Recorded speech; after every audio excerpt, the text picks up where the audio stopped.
Hindi tayo pwedeng maglingkod sa dalawang Panginoon. Nang isa, dapat natin pahalagaan at yung isa, dapat natin kasuklaman. Kailangan, mamaya sinabi ng ating nabasa, we cannot serve two master. Kailangan maliwanag, mamaya na mahal sa ating buhay, meron tayong i-give up o bibitawan at meron tayong papahalagaan sa ating buhay. Amen? Kailangan mas malaga ang paglilingkod mo sa ating dakilang Diyos na buhay. Lahat magsabi ng praise the Lord. Kaya mami na mahal, ang kayamanang hindi nasisira, sinabi ng ating unang mga talata, ito po tayo po'y manangan sa buhay na walang hanggan. Ano ba yung mga minamahal? Yung mga pagpupuri, praise God, yan po ay mga spiritual, umawit tayo sa ating dakilang Diyos, mga himno, mga salmo, mga minamahal, praise the Lord, upang malugod ang ating dakilang Diyos. Amen? Huwag tayo mag-concentrate sa mga material na bagay, kundi tayo mag-focus sa spiritual na mga bagay doon sa langit na hindi nasisira at hindi nananakaw. Everybody shout, praise the Lord. Kaya mga minamahal, tayo po ay lalabas sa ginto, mga minamahal. Sinabi ng unang mga talata, praise the Lord sa ating dakilang Diyos. Dito po sa unang Pedro, sa ating nabasa, 1:4 o 7. Upang ang pagsubok sa inyong pananampalataya na lalong mahalaga kaysa ginto na nasisira, bagamat ito'y sinusubok sa magitan ng apoy, ay masusumpungan sa ikapupuri at ikalaluwalhati at ikararangal sa pagpakakahayag ni Yeso Kristo. Palakpakan mo natin ating dakilang Diyos. Mga minamahal, praise the Lord, hallelujah. Kaya nga mga minamahal, praise the Lord, ang paglilingkod sa ating dakilang Diyos, sa ating mahal na Yeso Kristo, ay isang priority, mga minamahal, na kinakailangan natin. Huwag natin i-focus ang ating mga isip sa mga material na bagay dahil yung mga material na bagay, mga kayamanan, ang inyong mga tinatangkilik, yan ay pasamantala lamang, mga minamahal, yan ay napupugnaw, yan ay nawawala. Ngunit ang salita ng Diyos, ang manangan sa buhay na walang hanggan, ito po ay kalawatian ng Diyos. Sa darating na panahon, kapag ikaw ay napatuloy na paglilingkod sa ating mahal na Panginoong Kristo, sa takdang panahon, kapag siya'y dumating, tayo po'y i-rapture at tayo lahat ay magkamana ng buhay na walang hanggan. Lahat magsabi ng praise the Lord. Kaya mga minamahal, ang salita ng Diyos, hindi lamang sa salita. Amen? Kaya marami tayong narinig sa ibang sekta, magagaling mangaral, sinabi ng Biblia, for the kingdom of God is not in words, but in power. Sa kapangyarihan, tayo po'y naligtas. Amen? Lahat magsabi ng praise the Lord. Kaya mami na mahal, praise God, ang ating mga kaisipan, huwag natin pong i-focus sa mga magagarang o kayamanan dahil sinabi ng Biblia, makanta mo man ang kayamanan sa buong daigdig sa salibutan na ito. Kung ang kaluluwa mo naman ay itapon sa impyerno, ay baliwala. Lahat magsabi ng praise the Lord. Baliwala. Wala kang madadala, mga minamahal, sa libingan. Praise God. Kaya, habang may buhay ka, habang may hininga, habang may lakas ka pa, ipaglingkod natin sa ating dakilang Diyos na buhay. Everybody shout, praise the Lord. Ating mong basahin, mga minamahal. Praise the Lord. Ang kasunod na talata, Roma 8:17. Amen, praise the Lord.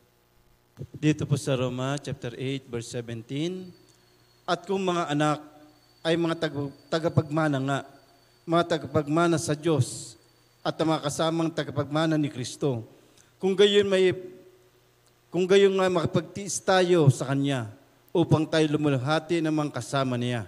Amen. Amen, praise the Lord. Amen, praise the Lord, praise God. Purihin po, gapis po sa ay po mami na mahal. Praise God sa ating nabasa. Praise God. Kung ating pong babalikan po, mami na mahal, ang ating pong dating ginagawa. Praise the Lord, sa salibutan, yung dati nating pagkatao, sinabi ng Biblia ay wala na pong ihahain pa. Amen? Minsan na lang po ihain ang ating dakilang Diyos. Praise the Lord. Kaya nga mami na mahal, yung manang hindi nasisira sa ating nabasa kanina, praise the Lord, ito po ay palagaan natin yung spiritual na bagay, mga minamahal, kaya i-focus natin mabuti ang ating kaisipan dahil malapit na magbalik ang ating dakilang Diyos. Praise the Lord, kaya yung Diablo, mga minamahal, yan po ay 24 hours a day, lumilibot, umahanap ng kanyang masisila. Praise God. Dahil malapit na siyang igapos o kalusin, mga minamahal, at ibulid sa kadagat-dagatang aboy doon sa impyerno upang hindi po siya pumatay ng tao, mga minamahal. Praise the Lord. Kaya sinabi natin na basa sa Roma 8:17, mga minamahal. At kung mga anak ay tagapagmana nga, mga tagapagmana sa Diyos at mga kasamang tagapagmana ni Kristo, kung gayoy nga makapagtiis tayo sa Kanya upang tayo lumaluhati namang kasama niya. Palakpakan po natin ating dakilang Diyos. Kaya mga minahal, bilang Kristiyano, kung ikay may pagtitiis, dahil sinabi ng Biblia, ang magtiis hanggang sa wakas, siya lang ang maliligtas. Amen? Praise God. Hallelujah. Kaya mga minamahal, marami sa ating mga Kristiyano, hindi na makapagtiis ng ilang sandali, mga minamahal, andyan, naiinitan. Praise the Lord, lumalabas, hindi nakikinig ng salita ng Diyos. Praise the Lord. Sabi ng Biblia, tayo ay magtiis. Dahil sa kapanahunan, tayo po ay mag-aani rin. Amen? Kaya mga kapag tayo sinubok ng ating dakilang Diyos, na sa pagsubok ka, pasalamatan mo yan. Bakit mga sinusubukan ka ng ating dakilang Diyos upang ang pananampalataya mo ay tumatag ng tumatag. Amen?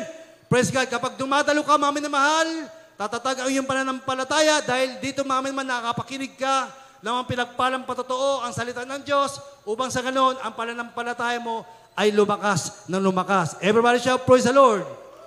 Kaya sa pananampalataya, mamaya panghawakan natin, yan ang pasaporte natin, patungo sa buhay na walang hanggan. Ang pananampalataya natin, mamaya na mahal, ay sa maningas na espiritu. Huwag natin patayin ang ningas na espiritu, mamaya naman. Kapag namatay yan, praise the Lord, tayo po'y manlalamig. Kaya kailangan tayo po'y maningas sa espiritu sa magitan ng pagdalo at pagdalo, lalo-lalo sa overnight. Amen? Lahat magsabi ng praise the Lord. Dahil yung overnight, mamin mahal, yan, tayo po ay nagpupuyat. Praise the Lord, hallelujah, tumatatag po ang ating pananampalataya. According to our parents in the Lord, ang overnight ay 3 days equal, mamin mahal, is equal to 3 days fasting. Praise the Lord, praise God. At dito, mamin mahal, sa kapangyarihan ng Diyos, iniingatan tayo sa magitan ng pananampalataya sa ikaliligtas na ihinanda sa atin upang ihayag sa huling panahon. Basahin po natin yan, mamin mahal. Unang Pedro 1:7. Praise God.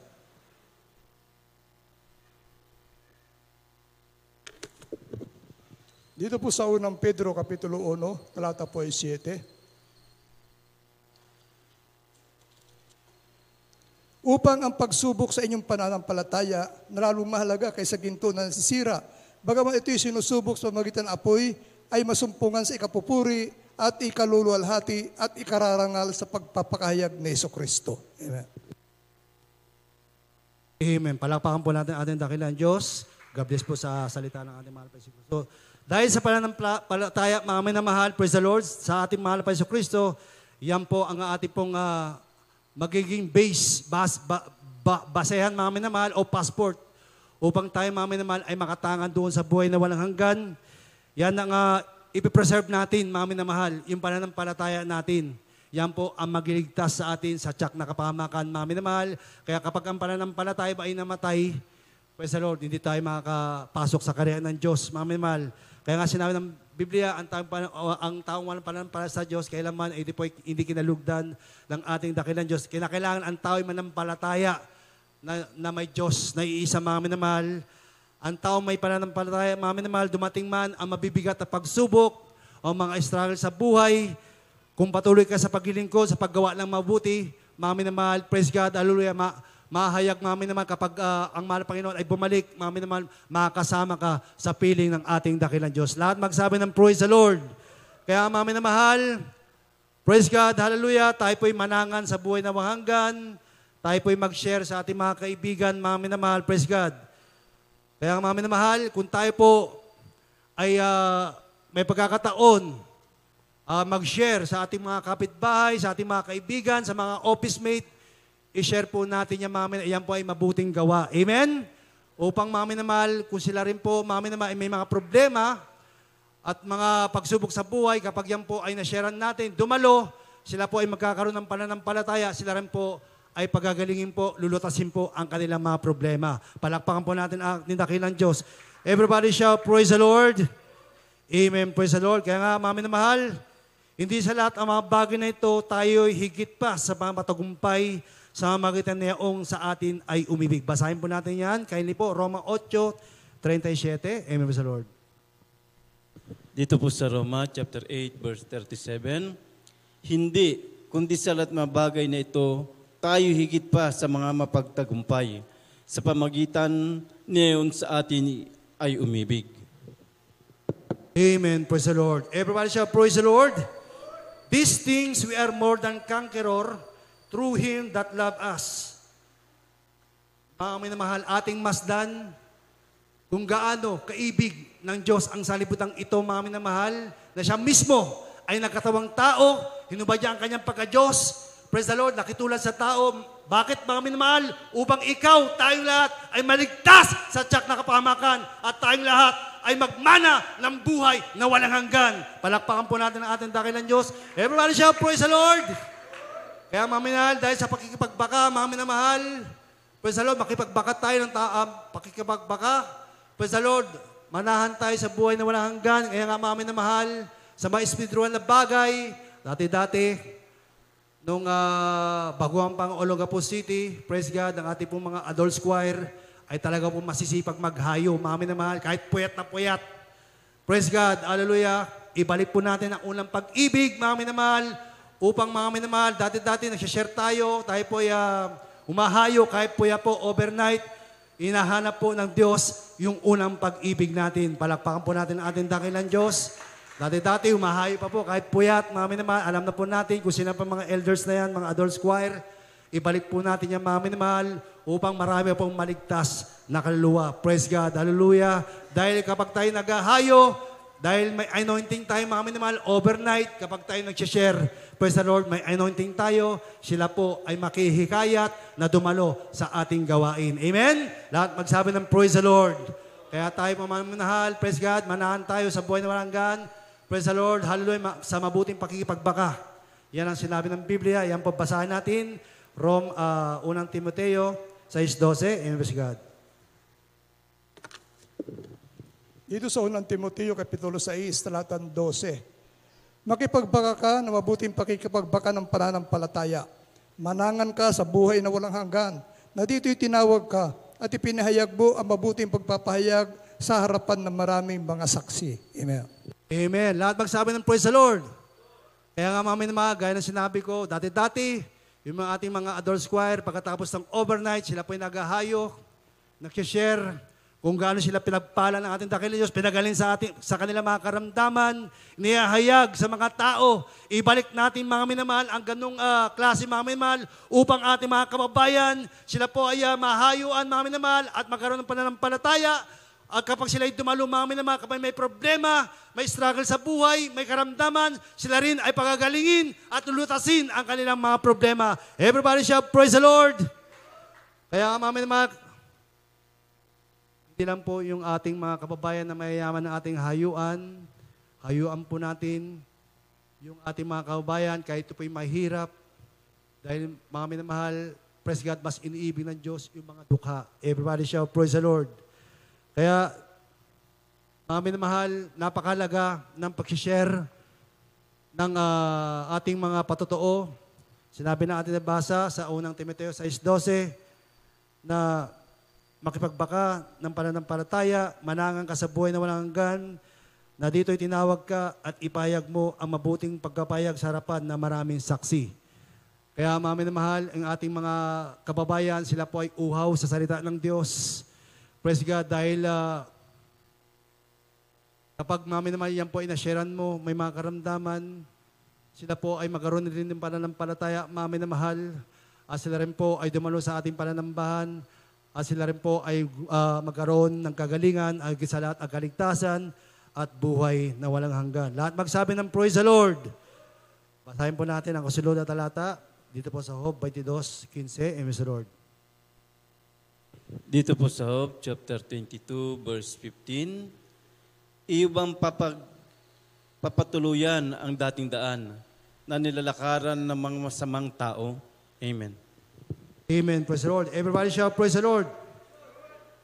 Dahil, mga minamahal, yung dating daan na ating pong kinagisdan o yung ating naririnig, kasi, mga minamahal, maraming daan yung ating naririnig. Kaya, yung tamang daan, yung ating mahal po si Kristo. Siya ang daan at ang buhay na walang hanggan. Siya ang katotohanan. Amen?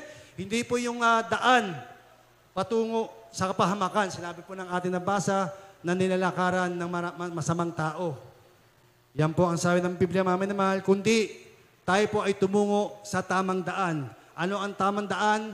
Ang ating mahal po si Kristo, siya ang daan, ang katotohanan, at ang buhay na walang hanggan. Palakpakan po natin ang ating dakilang Diyos. Lahat magsabi ng praise the Lord. Kaya saan niya matatagpuan, mga minamahal, sa gawaing ito na sinasaksihan ng maraming himala, pagkapala, puweba, ebidensya, ang mga karamdaman dito mga minamahal, ay nagsigaling, ang mga matay tao, mga pusakal, mga minamahal, wala ang mga, praise the Lord, masasamang tao. Nung sila po'y lumapit dito, mga minamahal, praise God, tinanggap ang ating dakilang Diyos, nagkaroon ng Espiritu Santo, ngayon, binago at pinagaling ng ating mahal po si Kristo. Everybody shout, praise the Lord! Kaya nga, mga minamahal, praise the Lord, ang tao na Espiritu ni Kristo, ang tao na Espiritu ng Diyos ay hindi sa Kanya. Kinakailangan ng tao magkaroon ng Espiritu ng Diyos upang mapaglabanan niya ang lahat ng kasamaan. Amen? Dahil ang tao, mga kapag walang Espiritu, hindi niya makontrol ang kanyang sarili. Amen?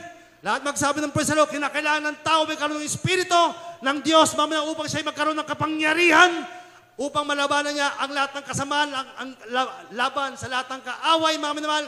Kapag may Espiritu ka ng Diyos, kayang-kaya mo kontrolin ang iyong sarili. Everybody shout, praise the Lord. Kaya, mga minamahal, dito po sa ating nabasa, walang masamang tao na makakapasok sa kaharian ng Diyos. Praise the Lord. Kundi yun lamang ang gumagawa ng kalooban ng Diyos at sinusunod ang kanyang banal na kalooban. Sila lamang ang makakatahan sa langit, mga minamahal, upang magbana ng buhay na walang hanggan. Yung walang panahon sa salita ng Diyos, mga minamahal, marami nangangalan sa salita ng Diyos sa panahon natin, ngunit walang panahon, walang time. Darating ang panahon, hahanapin nila ang salita ng Diyos, hindi masusumbungan kahit magpasagasa pa sila sa tren, magpakamatay pa sila, hindi nila masusumbungan, mga minamahal. Dahil darating ang araw, mauuhaw ang tao sa salita ng Diyos. At ito'y hindi masusumbungan. Kaya nga, ngayon, mga minamahal, maraming nangangaral sa salita ng Diyos. Pahalagan natin yung pangangaral, mga minamahal, ng salita ng Diyos upang tayo, mga minamahal, ay magkaroon ng kaligtasan at higit sa lahat, ang buhay na walang hanggan. Everybody shout, praise the Lord! Huling talata, Job 23, Gis 11. Amen sa Lord. Maganda po ang ating manunugtog. Mga awit, amen sa Lord. Dito po sa Job, Kapitulo 23, talatang Gis hanggang 11. Ngunit nalalaman niya ang daang aking nilalakaran. Pagka kanya nasubok ako, ay lalabas akong parang ginto. Ang aking paa ay sumunod na lubos sa kanyang mga hakbang. Ang kanyang daan ay aking iningatan at hindi ako lumiko. Amen. Amen, praise the Lord. Kaya nga, mga minamahal, sinabi sa atin nabasa kung tayo po ay lalakad. Ano po sabi dito, mga minamahal? Yung lalakad sa katuwiran ng ating dakilang Diyos, tayo ay lalabas na ginto. Palakpakan po natin ang ating dakilang Diyos. Lahat magsabi ng praise the Lord, tayo ay lalabas sa ginto sa harapan ng ating dakilang Diyos. Kapag tayo po, mga minamahal, dumating ang pagsubok at napagtagumpayan natin yan, mga minamahal. Praise the Lord, sinabi ng Biblia, dahil dyan tayo ay mahalaga kaysa ginto. Mamaya sa paningin ng Diyos, tayo ay inilagay ng Diyos sa tamang daan, mga minamahal, at katuwiran. Gusto ng ating dakilang Diyos na tayo po ay nasa tamang daan, mga minamahal. Kaya ayaw ng ating dakilang Diyos na tayo po mawala pa sa tamang daan. Yung tamang daan, mga minamahal, yung tamang paglilingkod ay nandito sa Jesus Miracle Crusade International Ministry. Lahat magsabi ng praise the Lord. Kaya ngayon, mga minamahal, praise the Lord, tayo po'y matagumpay na Kristiyano. Galit na galit ang ating kaaway. Amen? Kung gaano tayo kainit sa paglilingkod, gano'n naman kainit yung mata ng dyablo, mga minamahal. Ngunit, kapag tayo po, mga minamahal, ay hindi natin tinignan, mga minamahal, tayo po'y napakainit, tayo po'y lumakad ng pasulong, hindi paurong, isang tiyak na bagay, mga minamahal, sa pagsubok, sa mga struggle sa buhay, sa mga problema, kapag yan po, mga minamahal, ay nagtagumpay ka, isang tiyak na bagay, mga minamahal, ikaw ay matatawag na victorious Christian. Amen? Lahat magsabi ng praise the Lord. At tayong lahat, mga minamahal, Mga minamahal, praise God, kapag tayo mamaya ay sinubok ng ating dakilang Diyos, huwag tayo magmurmur, mga minamahal, dahil tayo ay tinetest ng ating dakilang Diyos upang tumatag ang iyong pananampalataya. Dahil sa pananampalataya, mga minamahal, dito tayo maliligtas at magkakaroon ng buhay na walang hanggan. Lahat magsabi ng praise the Lord. Kaya napakalaga ng salita ng Diyos. Kapag nakapakinig ka, lalakas ang iyong faith, mga minamahal. Praise the Lord. Palakpakan po natin ang ating dakilang Diyos. Kaya wala na pong hintuan sa paglilingkod. Amen? Malapit na tayo sa finish line. Mga minamahal, konting sandali na lang. Praise the Lord. Darating na ang ating dakilang Diyos. Andyan na mga signs, mga minamahal, na pagkabalik ng ating dakilang Diyos. Mga gera sa iba't ibang bansa. Mga lindol, kalamidad. Yan ang sign na malapit na magbalik ang ating dakilang Diyos. Ang lahat ng mainit na Kristiyano, mga minamahal, kapag hindi tumalikod sa ating dakilang Diyos at magpatuloy sa paglilingkod, isang tiyak na bagay, tayong lahat ay maliligtas at magkakaroon ng buhay na walang hanggan. Lahat magsabi ng praise the Lord. Kaya mga minamahal, tayo po ay pinili ng Diyos, hiniran ng Diyos upang tayo po ay maglingkod sa habang panahon. Tayo po ay umawit, mga minamahal, tumayo.